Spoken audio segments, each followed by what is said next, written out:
যুবক বলে, নবী গো, আপনি আমার চেনেন না, আপনি আমার কথা মনে হয় শোনেন নাই। নবীজি বললেন, তুমি কে গো?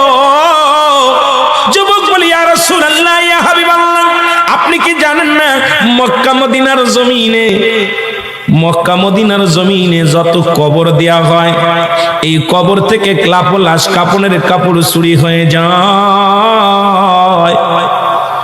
নবী গো, আপনি কি জানেন না? নবী কয়, হ্যাঁ আমি জানি, কাপনের কাপড় চুরি হয়।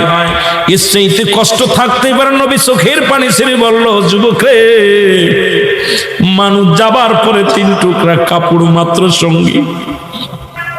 যুবক বলে, ইয়া রাসূলুল্লাহ, ইয়া হাবিবাল্লাহ, নবী গো, মক্কা মদিনার জমিনে যত কাপনের কাপড় চুরি হয়েছে, ওই কাপনের কাপড় চুরি করেছি আমি, নবী গো, আমি সেই যুবক, কাপনের কাপড় চুরি করা যুবক।